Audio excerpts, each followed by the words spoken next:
Well, the time is just gone, 8 minutes past 10, and we must apologize. We are overrunning slightly, and we started off talking about the big game changer as far as Hajj is concerned, the communication from the Kingdom of Saudi Arabia to Delco as well. We had Hafiz Muaz Kastu, and we had some of the Hajj operators from Khidmatul Awam, and we also had Sheikh Imran Saban that was on basically that commented. And just very quickly, in the next 2 3 minutes, we've got a listener who has actually called in and would like to comment. We've got out of Ladysmith, we've got Brother Abu Bakr Kharva. Brother Abu Bakr Kharva, Assalamu alaikum wa rahmatullahi wa barakatuh. Wa alaikum salam wa rahmatullahi wa barakatuh. How are you, brother? Inayat Jummah Mubarak to you and to all the listeners. Jummah Mubarak to you as well, Brother Abu Bakr. Yes, just very quickly, I believe you obviously wanted to comment on these latest developments. Yeah, I think maybe it's a bit like of a overreaction. It's just like kind of new news. And as Sheikh Imran Sawan was saying, I think there needs to be a collective community effort to address the situation. And inshallah, hopefully it is for the better.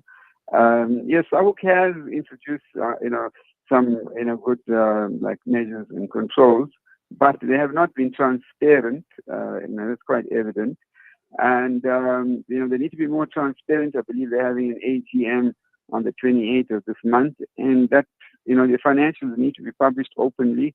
They need to be open and transparent. There needs to be a change in their membership structure. So the whole community, and especially those who are still going to go for Hajj, that need to be more involved. And South Africa is a member of BRICS, and where Saudi Arabia is also a member.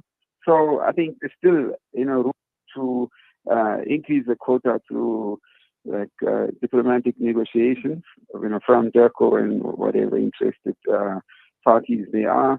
And South Africa is a member of SADC, and if quotas are not being taken up by the other SADC countries, they should be allocated to South Africa. So I think there's still room for negotiation to increase the quota. So people shouldn't be despondent about the quota being increased. That's just initial, that's just the starting point. Yeah. Yes, certainly, Brother Abu Bakr. And I think, from what we've heard this morning after speaking with Hafiz Muaskasu as well, I think it's still very, very fresh.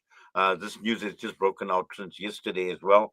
So there's going to be a lot of soul searching that's going to be done. There's going to be a lot of introspection. There's going to be a lot of engagement that's going to be done to truly get to grips. But also, I think the key issue here, and I mentioned it this morning as well, is what is critical is to engage with DERCO and to get somebody out of DERCO just to understand what their thinking is and how they have actually received this communication, and how they would be responding as well at the same time, and what level of engagement DERCO and the CRL Commission will be having with the likes of the Hajj operators in the broader Muslim community, including Sahuk. Yeah, correct. Yeah, well, you got, I think, Zain Dango is the Director General, and I think he had a week or two ago, ex-ambassador Ibrahim Rasool, and he had some quite interesting, points to make. So I think, you can get both of them on board, and let's, flesh this whole matter out, and, but they need to be more proactive and, act decisively on behalf of the African Muslim community, to increase the quota and bring down the cost of Hajj and whatever checks and balances that need to be introduced. So I think, I think things can be worked out positively, inshallah. Inshallah. Well, Jazakallah khairan so much for that, Brother Abu Bakr, and for calling in. We wish you all the best. Have yourself a great Jummah, inshallah, and we certainly will watch the space. Assalamu alaikum wa rahmatullahi wa barakatuh. Wa alaikum salam. Thank you for the opportunity, and assalamu alaikum to all the listeners. Walaikum salam. Brother Abu Bakr Kharwa just raising some of the issues and saying that we shouldn't be overly concerned because there possibly could be a lot more room to maneuver as well. But this is certainly the breaking story, particularly amongst the Muslim community as far as Hajj is concerned.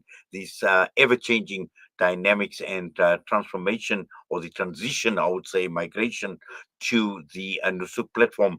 And that is a topic that is already starting to trend a lot on social media. I've just seen so much come through on my telephone as I was scrolling through as well. So it is becoming a big talking point. It is something that we are going to be watching with interest, and we will continue unpacking what the issues are, but also keeping informed our listeners, our viewers informed throughout the period of time. Anything of importance, I'm sure we will definitely bring it to your attention and your notice. And with that, I'm going to be signing off.